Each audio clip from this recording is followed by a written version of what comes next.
नमस्कार, देश की बात में आपका स्वागत है। मैं हूं अखिलेश शर्मा। शुरुआत कर रहे हैं जोधपुर से, जहां कल और आज हिंसक झड़पों के बाद रात 12 बजे तक कर्फ्यू लगा दिया गया है। जोधपुर के 10 थाना क्षेत्रों में कर्फ्यू लगाया गया है। जोधपुर में झंडा फहराने को लेकर कल शुरू हुए विवाद के बाद आज भी सुबह नमाज के बाद कई जगहों पर हिंसा हुई।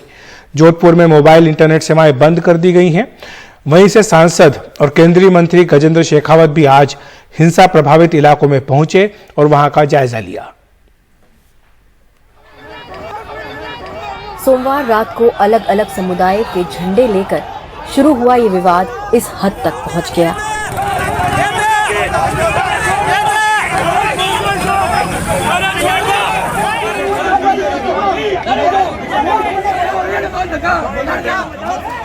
एक पुलिस चौकी पर हमला किया गया। पुलिस ने भीड़ को तितर बितर करने के लिए लाठीचार्ज किया और आंसू गैस छोड़ी।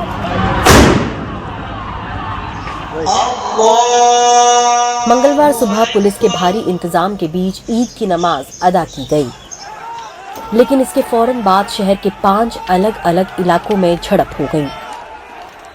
जब हालात काबू से बाहर होने लगे तो मुख्यमंत्री ने कमान अपने हाथ में ले ली।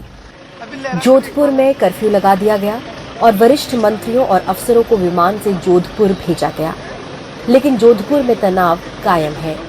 राजस्थान में सांप्रदायिक हिंसा का एक तीसरा मामला है और राजनीति हर बार की तरह ही हो रही है। घटनाक्रम आज सुबह भी कुछ परिस्थिति ऐसी हुई थी, बट हमने उसको अपना कार्रवाई करते हुए उसको नियंत्रण किया। आप प्रसंज्ञान लेंगे या जो है जनता की एफआईआर का इंतजार करेंगे, या आप प्रसंज्ञान हम भी लेंगे और जनता का भी, अगर जिसकी तरफ से भी हमारे पास रिपोर्ट आएंगे हम एफआईआर दर्ज करेंगे। पुलिस और प्रशासन मौन बना हुआ मूक दर्शक की तरह देख रहा था। पुलिस और प्रशासन ने इसको पहले से तैयारी क्यों नहीं की? यदि तैयारी थी तो क्या दबाव था कि उसके चलते पुलिस ने इस तरह की घटनाओं को रोकने के लिए पहले से जो है योजना नहीं बनाई और पुलिस जाब्ते का डिप्लॉयमेंट नहीं किया? राजस्थान में पिछले 1 महीने में ये तीसरी ऐसी घटना है जिससे सांप्रदायिक तनाव बढ़ा है। अप्रैल में करौली जिले में 2 गुटों के बीच झड़प हुई थी। फिर अलवर के राजगढ़ में मंदिर के तोड़े जाने को लेकर बवाल हो गया था और अब मुख्यमंत्री अशोक गहलोत के गृह जिले में इस तरह की झड़प हुई है। जाहिर है राजस्थान में जो विधानसभा चुनाव है वो 2023 में होने हैं और ऐसे में राजनीतिक माहौल इन सब घटनाओं को लेकर और गरमाने जा रहा है। जोधपुर से हर्षा कुमारी सिंह, एनडीटीवी इंडिया। और हमारी सहयोगी हर्षा कुमारी सिंह जोधपुर में है, जहां उन्होंने घटनास्थल का जायजा लिया। आइए देखते हैं रिपोर्ट। अब जोधपुर में कर्फ्यू लगा दिया गया है। 10 पुलिस थाना क्षेत्रों में कर्फ्यू है और साथ ही मुख्यमंत्री ने जो minister of state for home है राजेंद्र यादव, साथ में एडीजी लॉ एंड ऑर्डर हवा सिंह घुमरिया, होम सेक्रेटरी और सुभाष गर्ग जो मिनिस्टर इंचार्ज है जोधपुर के लिए, सबको जोधपुर के लिए रवाना कर दिया है। लेकिन इसमें बीजेपी जो है बहुत गंभीर आरोप लगा रही है गहलोत सरकार पर। गजेंद्र शेखावत ने वहां पर प्रेस कॉन्फ्रेंस करके आरोप लगाया है कि एंटी सोशल एलिमेंट्स जो थे वो जोधपुर की सड़कों में दौड़ रहे थे, लोगों के घर में घुसने की कोशिश कर रहे थे, महिलाओं के साथ मारपीट हुई है, जिन लोगों का कोई लेना देना नहीं था उनके साथ मारपीट हुई है। तो सवाल ये है कि मुख्यमंत्री के गृह क्षेत्र में ऐसी स्थिति कैसे पैदा हुई, ये बहुत बड़ा सवाल है और इसको लेकर गहलोत सरकार पशोपेश में ज़रूर दिख रही है, क्योंकि ये मुख्यमंत्री का गृह जिला है, वहाँ से वो एमएलए हैं और मुख्यमंत्री ने अपने प्रेस नोट में कहा है कि अब जो भी एंटी सोशल एलिमेंट्स हैं उन पर सख्त कार्रवाई होगी। पुलिस ने कहीं अहम सबूत के तौर पर कहीं सीसीटीवी फुटेज भी निकाले हैं और उनको स्टडी किया जा रहा है। गजेंद्र शेखावत जो एमपी है जोधपुर के, वो वहाँ जोधपुर में ही हैं और आज उन्होंने जो प्रभावित इलाके हैं उनका दौरा भी किया है।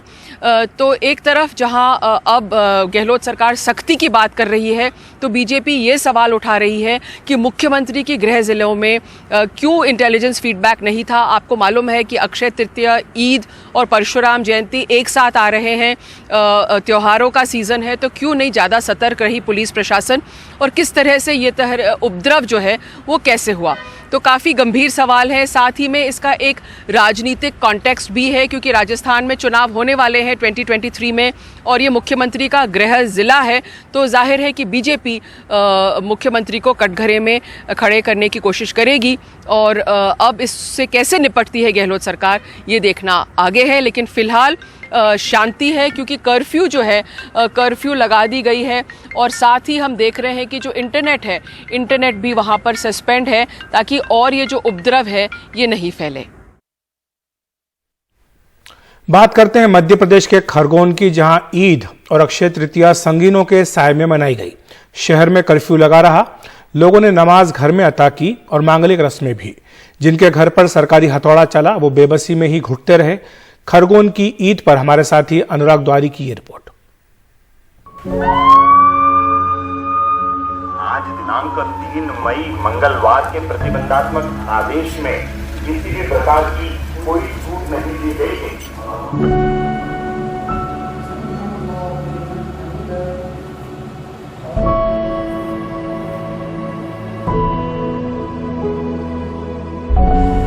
खरगोन के ईदगाह खाली रहे, नमाज घरों में पढ़ी गई। शहर में हर तरफ संगीनों का साया था।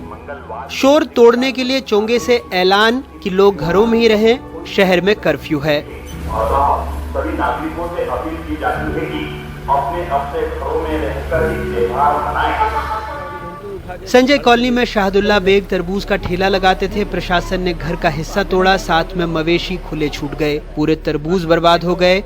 4 बच्चे हैं, ईद के दिन किसी के पास नए कपड़े नहीं। किसी तरह सेवई बन गई। इंतजार है इंसाफ और मुआवजा मिलेगा। खरगोन में ईद के दिन शाहदुल्ला बेग जी के घर में अगर कुछ रंग बिरंगा है तो ये तिरपाल है, जिससे किसी तरह उनके घर का एक हिस्सा ढहा हुआ है। इस बार ना FIR में इनका नाम था न कुछ। ये बेचारे खरबूज की रेहड़ी लगाकर अपना गुजर बसर करते हैं। 4 बच्चों का परिवार है। इसके बावजूद ये जो इनके घर का पूरा हिस्सा था, जिसमें इनका कुछ सामान, राशन का, कुछ पंखे और ये सारी तमाम चीज़ें थी, उसको ढहा दिया गया। सर मेरा तो परिवार ही पूरा ख़त्म कर दिया गया। मेरा जो रोजगार था वो भी पूरा ख़त्म कर दिया गया। सर मेरे मवेशियों को पुलिस प्रशासन ने भगा दिया गया, छोड़ दिया गया। मुझे टाइम नहीं दिया कि सर मैं इन जानवरों को वहाँ बांध दूँ। कोई नोटिस नहीं दिया गया सर। मुझे बहुत ज़्यादा मुश्किल हो रही है, बहुत परेशानियों का सामना हमें करना पड़ा है। ये सारा ग्रेड जाता है तो शासन की तरफ जाता है, क्योंकि उन शासन के द्वारा जो भी कार्रवाई की गई ना, वो सब हमारे प्रति बहुत बेकार हुआ है, क्योंकि हमारा नुकसान बहुत ज़्यादा हुआ है। और हमें ना तो उन्हें नोटिस दिया गया और ना ही कोई सूचना दी गई और ना ही कोई चस्पा किया गया। अतीक की ईद फीकी रही। होटल प्रशासन ने जमींदोज कर दिया। अतीक उन चंद लोगों में है जो इसके खिलाफ हाई कोर्ट गए हैं। कोर्ट ने सरकार को नोटिस भेजा है।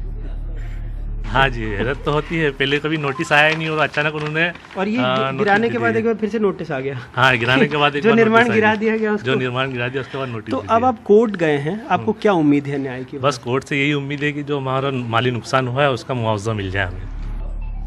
अमजद अली के घर पर ईद की रौनक है, लेकिन फिक्रमंद उन 400 लोगों के लिए है जो बेकरी में काम करते थे। कहते हैं प्रशासन हथौड़ा लेकर पहुंचा, कागज देखे तो गलती का एहसास हुआ, लेकिन तब तक बेकरी की छत तोड़ दी। अब उसे दोबारा बनवा रहे हैं। ये और बात है कि बेकरी में ज्यादातर श्रमिक हिंदू थे जो अब बेकार बैठे हैं। मेरा ये नगर पालिका और प्रशासन आके मेरी बेकरी तोड़ गया और मुझे कोई नोटिस भी नहीं दिया और मेरी कोई गलती भी नहीं बताई कि मेरी क्या गलती थी। वो लोग आए थे, जब उन्हें पता लगा कि हम गलत जगह आ गए तो उन्होंने पहले मेरा घर भी नाप लिया था, मेरी तीनों बेकरी नाप ली थी। फिर CMO मैडम ने बोला कि चलो इसकी एक बेकरी तोड़ दो, 2 बेकरी छोड़ दो और घर भी छोड़ दो। और मेरी 12 तारीख को तोड़ी गई और 13 तारीख को मेरे को नगर पालिका में बुलाया गया और मुझे पुराने कागज दिए गए और उस पर तारीख डली थी 2/2/2022 फरवरी की तारीख थी। शहर ईद की रौनक कोरोना के 2 साल बाद देखता, लेकिन रामनवमी के जुलूस पर पत्थर क्या चले। ईद के साथ अक्षय तृतीया के दिन इन शादियों को भी अपनी सीमा से खदेड़ दिया। खरगोन के बाहर मिर्जा गांव में कुशवाहा परिवार शादी रचा रहा है। कनौजे जी को भी बिटिया की शादी के लिए यहीं आना पड़ा। खरगोन में मैरिज गार्डन पहले से बुक था। कहते हैं नुकसान हो गया, कई मेहमान भी नहीं आ पाए। मेरी बिटिया की शादी हो रही है तो खरगोन में बुकिंग वगैरह होगी आपकी? हाँ, खरगोन में बुकिंग करी थी, उसमें गार्डन में हमारा, तो वहाँ ये कर्फ्यू की वजह से हम वहाँ नहीं कर पाए और हमको यहाँ पर आना पड़ा। हमारे मेहमान आने वाले थे, उनको परेशानी आई। मतलब बुकिंग वगैरह वहाँ जो पैसा बुकिंग करने में भी परेशानी आई जरा। कर्फ्यू की वजह से 6 से ज्यादा सामूहिक विवाह सम्मेलनों में 200 से ज्यादा जोड़ों की शादी हुई, लेकिन खरगोन से बाहर। बाकी शहर में 100 से ज्यादा नाकों पर रैपिड एक्शन फोर्स के अलावा मध्य प्रदेश पुलिस के जवानों की भी तैनाती रही। मुंशी प्रेमचंद की कालजयी कहानी है ईदगाह, जिसमें नन्हा हामिद अपने लिए मेले से खिलौने नहीं बल्कि अपनी दादी के लिए चिमटी खरीद कर लाता है। अपने लिए मनोरंजन नहीं बल्कि अपनी दादी की तकलीफ को चुनता है। काश ये बाल सुलभ मन हम सब में हो जाएं, हम एक दूसरे की तकलीफ को समझें तो ऐसे दंगे भड़के ही ना। आज के दिन सिर्फ इतना ही। ईद मुबारक। खरगोन से अपने कैमरा सहयोगी रिजवान खान और आसिफ के साथ अनुराग द्वारी, एनडीटीवी इंडिया। अब बात करते हैं दिल्ली के जहांगीरपुरी की, जहां हनुमान जयंती के दिन हुए सांप्रदायिक तनाव के बाद आज कड़ी सुरक्षा के बीच ईद का त्योहार मनाया गया। जिस जगह को हिंदू और मुस्लिम दंगों के नाम पर बदनाम किया गया, वहां दोनों संप्रदाय के लोग एक दूसरे से गले मिलते नजर आए, पर उन लोगों की ईद फीकी रही जिनकी दुकानों पर बुलडोजर चलाए गए थे। हमारे सहयोगी सौरभ शुक्ला की रिपोर्ट।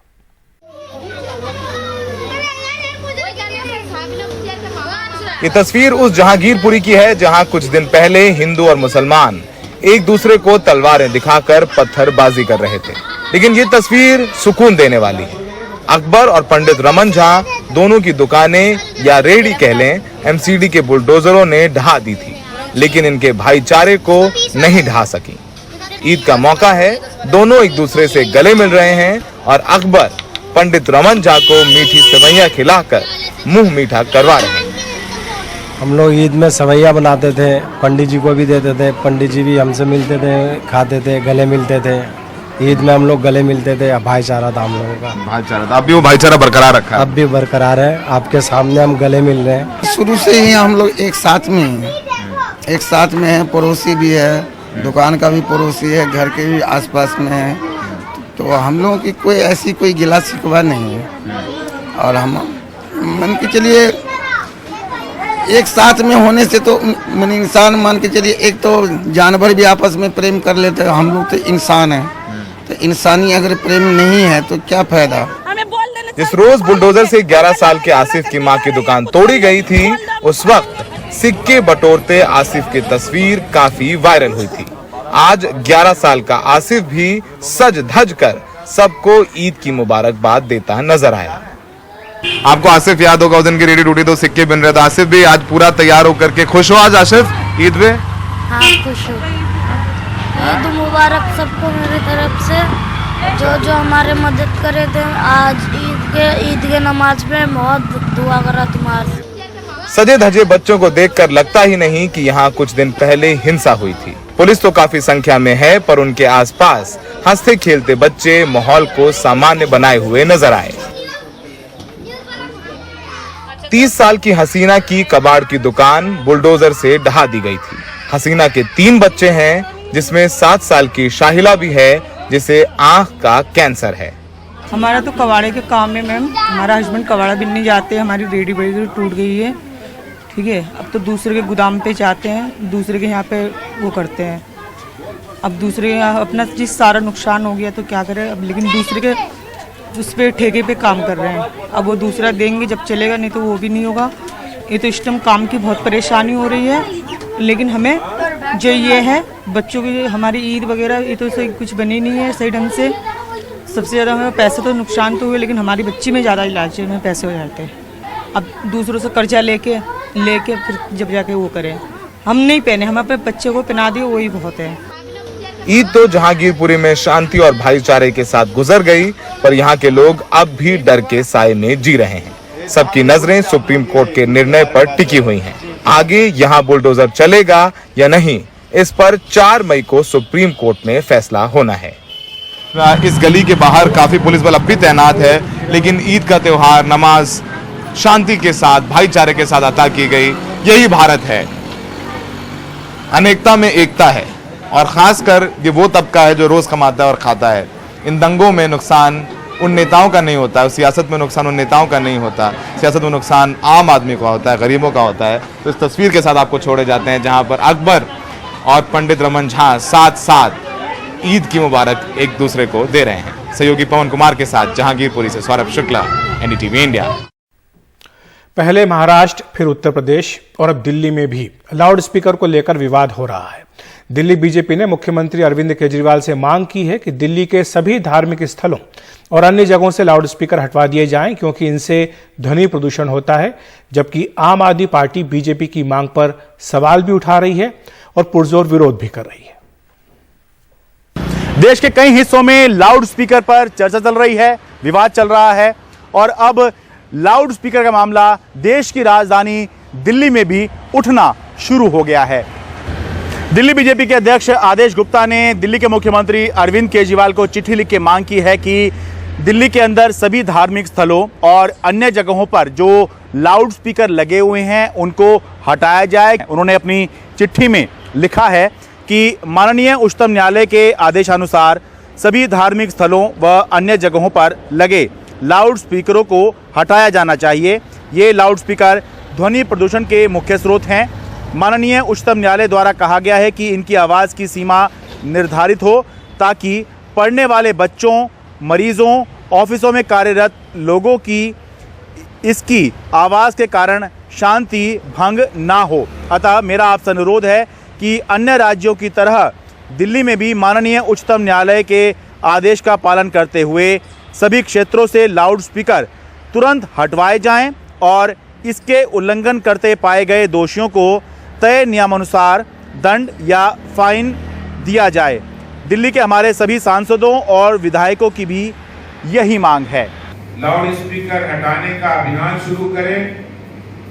भारतीय जनता पार्टी इसकी मांग करती है और मैं यहाँ ये भी कहना चाहता हूँ, जिस तरह से धार्मिक स्थलों का जिक्र है, मुझे कबीरदास की वो दोहा याद है कि काकर पाकर जोर के मस्जिद लई बनाए, ताचड़ मुल्ला बांध दे क्या बहरा हुआ खुदा है। इंसानियत की बात है, धर्म की बात है। हम जब आगे बढ़ते हैं समाज के अंदर तो जो ध्वनि, अत्यधिक ध्वनि समाज के लिए हानिकारक है, उसको समाप्त करने में ये समाज की अच्छाई है। इसीलिए बीजेपी ने ये कदम और ये मांग की है। बहुत बहुत धन्यवाद। आम आदमी पार्टी बीजेपी की इस मांग का न सिर्फ विरोध कर रही है बल्कि एक सवाल भी उठा रही है। आम आदमी पार्टी कह रही है कि अगर लाउडस्पीकर हटवाने ही हैं तो ये काम तो उस दिल्ली पुलिस का है जो कि केंद्र की बीजेपी की सरकार के तहत काम करती है।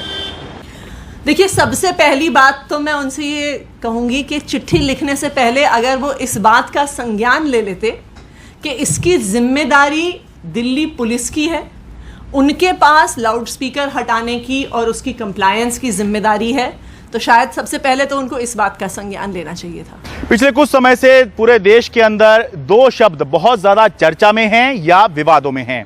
पहला है बुलडोजर और दूसरा है लाउडस्पीकर। तो दिल्ली के अंदर बुलडोजर की एंट्री तो पहले ही हो चुकी है, अब लाउडस्पीकर की एंट्री हो रही है। चर्चा आगे चलती रहेगी। दिल्ली से मैं शरद शर्मा, एनडीटीवी इंडिया। बात कर लेते हैं महाराष्ट्र की, जहां महाराष्ट्र नवनिर्माण सेना के नेता राज ठाकरे के खिलाफ औरंगाबाद में मामला दर्ज कर लिया गया है। सिटी चौक पुलिस थाने ने मामला दर्ज किया है, जिसमें 116, 117, 153 धाराएं लगाई गई हैं।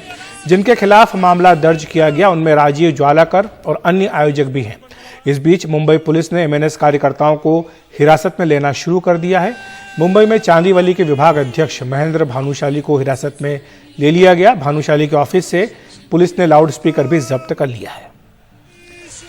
हमारे सहयोगी सुनील सिंह हमारे साथ मौजूद हैं। सुनील, ये पूरा मामला क्या है और क्या ये माना जा रहा है कि अब जल्दी ही इस मामले में राज ठाकरे के खिलाफ भी कार्रवाई हो सकती है? और देखिए अखिलेश, राज ठाकरे के खिलाफ कार्रवाई होना मतलब क्या? एफआईआर दर्ज हो गया, लेकिन क्या उनकी गिरफ्तारी होगी, इस पर पूरी मुंबई पुलिस, महाराष्ट्र पुलिस, गृह मंत्री, डीजीपी सभी चुप हैं, कोई उस पर बात नहीं कर रहा है। सबका यही दावा है कि हम एहतियातन सुरक्षा व्यवस्था हमने चौकस कर दिया है। 87 एसआरपीएफ की कंपनी लगाई गई है, 30,000 होमगार्ड्स लगाए गए हैं और 15,000 के करीब लोगों के खिलाफ प्रतिबंधात्मक कार्रवाई की गई है। 13,000 लोगों को 149 की नोटिस तक दी जा चुकी है। और इसी तरह मुंबई पुलिस का दावा है कि कम से कम 120 के करीब लोगों को हिरासत में लिया गया है, उसमें से कुछ लोगों को कोर्ट में पेश किया गया है और इसके अलावा ऐसे ही सैकड़ों लोगों को नोटिस दी गई है, यानी कि सबको चेतावनी दी गई है कि कोई भी ऐसी गड़बड़ी न करे जिससे कानून व्यवस्था पैदा हो। अगर कुछ होता है तो जिम्मेदारी आपकी होगी। लेकिन जो सबसे बड़ी बात है कि क्या राज ठाकरे, जिन्होंने इस पूरे मुद्दे को उठाया है और जहां जिनके खिलाफ ऊपर सबकी निगाहें लगी हैं कि वो कल क्या करेंगे, उनके खिलाफ अभी तक कोई कार्रवाई नहीं हुई है। हम यहाँ पर खड़े हैं, ये देखिए पुलिस उनके दरवाजे के पास है। ऊपर अभी कुछ देर पहले राज ठाकरे खुद ही बालकनी में आए थे, थोड़ा सा उन्होंने देखा, 1 मिनट के लिए जायजा लिया और घर में चले गए। अभी तक राज ठाकरे को 149 की नोटिस दे दी गई है, उनके पार्टी के हालांकि सभी कार्यकर्ताओं को दी जा चुकी है।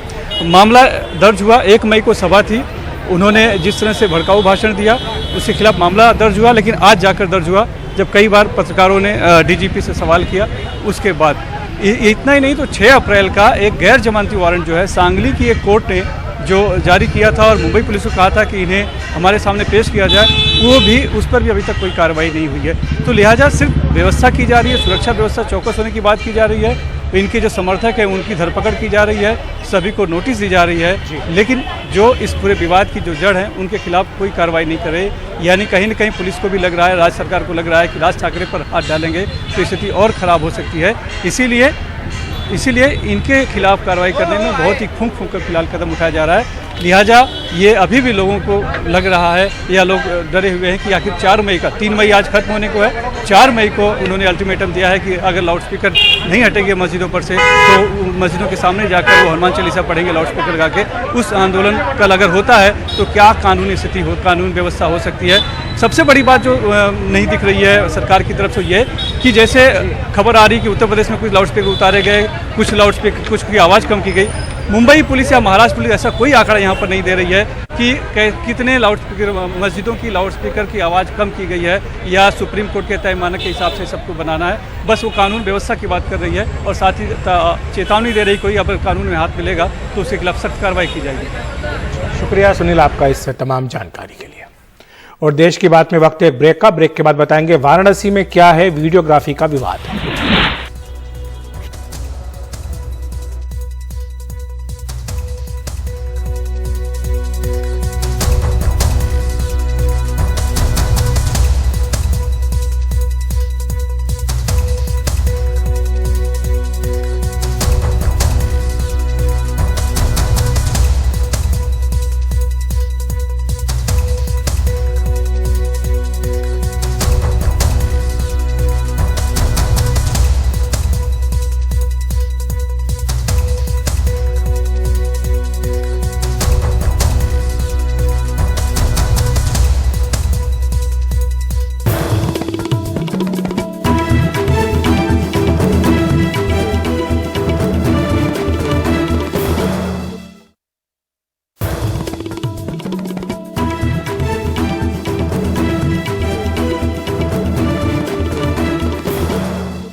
वाराणसी के काशी विश्वनाथ परिसर में ज्ञानव्यापी मस्जिद एक बार फिर विवादों के केंद्र में है। इस बार विवाद ज्ञानव्यापी मस्जिद परिसर में स्थित मां श्रृंगार गौरी के मंदिर के साथ दूसरे ग्रहों के दर्शन पूजन को लेकर है। इस मामले में दायर एक याचिका पर जिला अदालत ने कमीशन बैठाकर वीडियोग्राफी करा वस्तु स्थिति जानने का आदेश दिया है, जिसका अंजुमन इंतजामिया मस्जिद कमेटी ने फैसले का विरोध किया है। विश्वनाथ मंदिर में इसी ज्ञानवापी मस्जिद के परिसर में श्रृंगार गौरी की प्रतिमा है, जिसको लेकर हर साल विवाद होता है। साल में एक दिन इसे दर्शन पूजन के लिए खोला जाता है, लेकिन अब 4 महिलाओं ने रोज इसके दर्शन पूजन के लिए याचिका दायर की है। याचिका हम लोग ने दायर किया है कि हम लोग मां श्रृंगार गौरी का प्रतिदिन पूजन पाठ करना चाहते थे। वो पूजन पाठ के लिए हम लोगों ने याचिका दायर किया है। साथ में जो है कॉरिडोर जो है उसमें हम लोग जाना चाहते हैं। जो हमारे मंदिर का हिस्सा है, हमारा मंदिर है, उसमें हमारी मूर्तियां हैं, नंदी जी हैं, गणेश जी हैं और बहुत सी मूर्तियां हैं जो कि वहाँ पर पड़ी हुई है। तो हम लोग जो है कि जाकर उसको वहाँ फोटोग्राफी चाहते हैं, वहाँ पे हम लोग जो है कि वीडियोग्राफी चाहते हैं। हम लोग देखना चाहते हैं वहाँ पे क्या स्थिति है, हम लोग का कैसा है, हमारे मंदिर की क्या स्थिति है। इस याचिका पर सुनवाई करते हुए वाराणसी की अदालत ने 6 और 7 मई को श्रृंगार गौरी मंदिर में वीडियोग्राफी का आदेश दिया। साथ ही कोर्ट ने कहा कि इस दौरान दोनों पक्ष के लोग रहेंगे और साथ ही कानून व्यवस्था बनाए रखने के लिए प्रशासन पूरी तरह सुरक्षा मुहैया कराएगा। लेकिन वीडियोग्राफी का मस्जिद कमेटी के लोग विरोध कर रहे हैं, तो उनके वकील कह रहे हैं कि कोर्ट ने मस्जिद के अंदर वीडियोग्राफी का आदेश नहीं दिया है। अदालत ने कमीशन की मांग को मंजूर कर लिया, लेकिन उस आदेश में कहीं भी ये नहीं लिखा है कि ये मस्जिद के अंदर या पर वो बैरिकेटिंग के अंदर जाएंगे, लेकिन ये लोग ज़बरदस्ती ये कह रहे हैं कि नहीं हम मस्जिद के अंदर भी जाएंगे और बैरिकेटिंग के अंदर भी जाएंगे।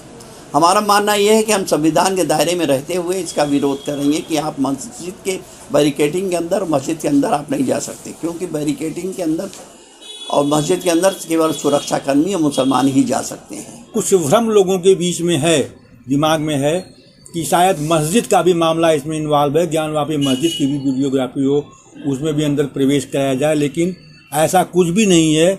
उनके दावे के मुताबिक खुद मस्जिद का कोई जिक्र नहीं किया गया है, तो इसमें इस मुकदमे में खास तौर से मस्जिद का कोई विवाद नहीं है, बल्कि जहाँ जहाँ पर उस परिसर में ज्ञान माँ श्रृंगार गौरी या महादेव जी या गणेश जी या लक्ष्मी जी या अन्य जो देवी देवता हो सकते हैं, जो दृश्य हों या अदृश्य हों, वो उनके बारे में वो रिपोर्ट देवें, उसकी वीडियोग्राफी ये करावें। लेकिन वादी वकील कहते हैं कि बैरिकेटिंग के अंदर मस्जिद के तहखाने में श्रृंगार गौरी के साथ दूसरे विग्रहों के दैनिक पूजन के लिए याचिका दायर की गई थी, जिसकी वीडियोग्राफी के लिए कोर्ट ने कहा है।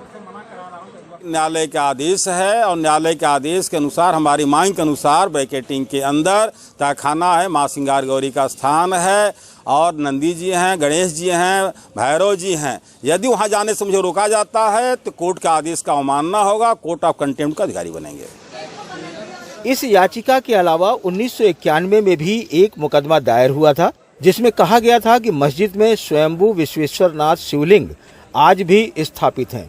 उनकी पूजा पाठ और मरम्मत का अधिकार इसमें मांगा गया था। कोर्ट ने पुरातात्विक सर्वेक्षण कराने का आदेश दिया था। यह मामला अभी लंबित है। ज्ञानवापी मस्जिद परिसर के अंदर स्वयंभू विश्वेश्वर शिवलिंग का मंदिर है या नहीं, इसके सर्वेक्षण का मामला अभी लंबित है कि इस बीच श्रृंगार गौरी मंदिर में पूजा पाठ का मामला सामने आ गया है। साफ है कि अभी कानूनी लड़ाई लंबी है, लेकिन इस तरह के मामले सामने आने से जो प्रकरण वर्षों से दब गया था वो सतह पर आ गया है, लिहाजा राजनीति तो होगी। वाराणसी से पुरुषोत्तम के साथ अजय सिंह, एनडीटीवी इंडिया।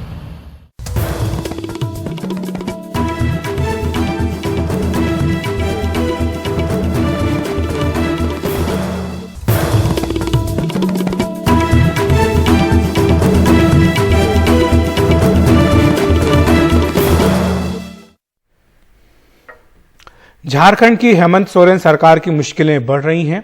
चुनाव आयोग ने मुख्यमंत्री हेमंत सोरेन को नोटिस देकर पूछा है कि खान के पट्टे के मामले में क्यों न उनके खिलाफ कार्रवाई की जाए। बीजेपी की शिकायत पर चुनाव आयोग ने झारखंड के मुख्यमंत्री हेमंत सोरेन को नोटिस भेजा है।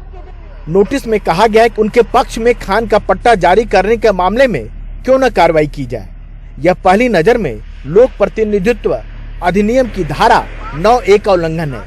तो इस केस में जो अभी उन्होंने नोटिस दिया है, जहाँ तक मुझे जानकारी है, तो वो जो शिकायत जो पार्टी जिस पार्टी ने करी है उसकी शिकायत गवर्नर साहब ने जो इलेक्शन कमीशन को आर्टिकल 192 के अंदर उनकी ओपिनियन के लिए दी है। तो जब वो नोटिस दिया है तो नोटिस का जवाब देंगे सीएम साहब। बीजेपी ने चुनाव आयोग में शिकायत कर मांग की है कि मुख्यमंत्री की विधानसभा सदस्यता रद्द की जाए। झारखंड के पूर्व मुख्यमंत्री रघुवर दास ने इस मामले को लेकर राज्यपाल से शिकायत की है। राज्यपाल ने आगे की कार्रवाई के लिए चुनाव आयोग को दस्तावेज भेजा है। ये पुराना मामला है। जिस समय ये मुख्यमंत्री ने ये लीज हासिल की थी, वो ना एमएलए थे, ना एमपी थे, ना मंत्री थे। वो एक शेड्यूल्ड ट्राइब हैं। ये शेड्यूल्ड ट्राइब के लिए लीज जो थी वो डेडिकेटेड थी, इसलिए उन्हें मिली थी। अब इस मामले को दोबारा उठाया गया क्योंकि लीज का रिन्यूअल हुआ है। इस मामले में कभी भी इस प्लॉट पर माइनिंग नहीं हुई। इसका मतलब कोई ऐसा मामला नहीं जिसकी वजह से ये कहा जा सके कि झारखंड के मुख्यमंत्री ने इसमें कोई फायदा उठाया है। झारखंड के मुख्यमंत्री को 10 मई तक चुनाव आयोग को जवाब देना है, पर इस मामले को लेकर प्रदेश में राजनीतिक विवाद तो खड़ा हो ही गया है। अब गेंद चुनाव आयोग के पाले में है। अब देखना ये होगा कि मुख्यमंत्री चुनाव आयोग के नोटिस का क्या जवाब देते हैं और फिर चुनाव आयोग क्या कदम उठाता है। हालांकि फिलहाल विपक्ष को एक जमा जमाया मुद्दा तो मिल ही गया है। नई दिल्ली से राजीव रंजन, एनडीटीवी इंडिया। अभी वक्त है एक ब्रेक का। ब्रेक के बाद बताएंगे खतरे में है कौन सी चिड़िया।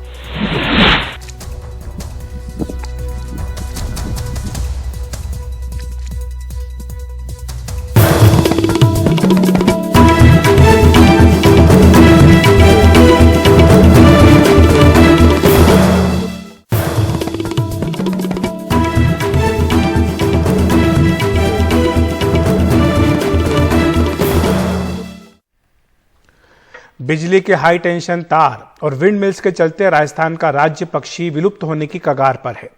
देश भर में 100 से भी कम बचे इन पक्षियों पर सुप्रीम कोर्ट ने भी एक कमेटी गठित की है। ये कौन सा पक्षी है और हाई टेंशन तारों से इसे क्यों खतरा है, देखिए रविश रंजन शुक्ला की एक खास खबर। राजस्थान का ये शानदार राज्य पक्षी ग्रेट इंडियन बस्टर्ड यानी तिलैया कभी ये हजारों की तादाद में गुजरात, महाराष्ट्र और कर्नाटक में भी पाए जाते थे, लेकिन अब गुजरात में इस तरह के महज 4 या 5 नर ग्रेट इंडियन बस्टर्ड बचे हैं, जबकि राजस्थान में 100 से भी कम मादा ग्रेट इंडियन बस्टर्ड बचे हैं। इनकी घटती तादाद को देखते हुए भारत सरकार ने जैसलमेर में इन पक्षियों के लिए एक सेंटर बनाया है, जहां इनके अंडे सहेजने की प्रक्रिया की जाती है। इसकी जो कॉजेज हैं एंडेंजर होने के, वो है ह्यूमन बीइंग्स की डेवलपमेंटल प्रोजेक्ट्स। उसमें खास तौर से पावर लाइंस, जो विंड मिल्स और सोलर पावर प्लांट से निकलती हुई पावर लाइंस हैं, ये पावर लाइंस के साथ में टकरा के ये पक्षी की मृत्यु होती है। दूसरा कारण है कि इनके जो अंडे देने की एरियाज होते हैं, उनके जो हैबिटेट होते हैं, ब्रीडिंग हैबिटेट, वो नष्ट हो रहे हैं, और वो क्योंकि ओवरग्रेजिंग से या एग्रीकल्चर से। ग्रेट इंडियन बस्टर्ड राजस्थान का राज पक्षी है। साथ ही 2011 में इसे तेजी से विलुप्त होती प्रजाति क्रिटिकल इंडेंजर्ड घोषित किया जा चुका है। जैसलमेर इन पक्षियों का कुदरती आवास है, लेकिन अब इन जगहों पर बिजली के नए प्लांट और विंड मिल्स बड़ी संख्या में लगाए जा रहे हैं, जिनसे टकराकर ये पक्षी लगातार मर रहे हैं। अब सुप्रीम कोर्ट ने कंपनियों से कहा है कि इन पक्षियों के प्राकृतिक आवास से गुजरने वाली जगहों पर तार अंडरग्राउंड होने चाहिए। नेशनल ग्रीन ट्रिब्यूनल ने हमारी ही याचिका पर यह आदेश दिया है कि इनको जो भी पावर ट्रांसमिशन लाइंस है, इनमें बर्ड फ्लाइट डाइवर्टर्स लगवाए जाएंगे, जिससे कि इनकी जो मोर्टेलिटी है वो ना हो, क्योंकि बर्ड फ्लाइट डाइवर्टर एक ऐसी डिवाइस है कि अगर वो किसी पावर ट्रांसमिशन लाइंस में लगी हुई है तो वहां पर वो बर्ड्स की जो फ्लाइट है उसको डाइवर्ट कर देता है, जिससे कि इनकी जो मोर्टेलिटी है वो कम होगी और वो बचेंगे। मगर यहाँ पर भी एक इम्पोर्टेंट चीज है कि जो कंपनीज हैं वो उन्होंने सबसे घटिया वाले जितने भी पुअर क्वालिटी के बर्ड फ्लाइट डाइवर्टर्स है वो लगवा दिए। आबादी के बढ़ते दबाव के बीच जैसलमेर के आसपास बायोडायवर्सिटी के लिहाज से 13,000 स्क्वायर किलोमीटर का ये क्षेत्र ग्रेट इंडियन बस्टर्ड के लिए बचा है, लेकिन इस डेजर्ट नेशनल पार्क से अब हाई टेंशन तारें गुजरने से खतरा बढ़ गया है। इसे बचाना हमारा कर्तव्य है। ये इसकी पूरी जिंदगी जमीन पे गुजारता है, उसके पाँव में पीछे की उंगली होती नहीं है, इसलिए वो डाल पे या कहीं तारों पे बैठ नहीं सकता है। इसलिए इसको खुला आसमान, खुली जमीन चाहिए। अब देखना है कि कंपनियां कितने दिनों में रिफ्लेक्टर लगाने और तारों को अंडरग्राउंड करने का काम करती हैं। फिलहाल जितनी देरी होगी उतना ही इस शानदार पक्षी के विलुप्त होने का खतरा बढ़ता जाएगा। नई दिल्ली से रविश रंजन शुक्ला, एनडीटीवी इंडिया। देश की बात में इतना ही, लेकिन देख लेते हैं कि आज देश भर में किस तरह मनाई गई ईद।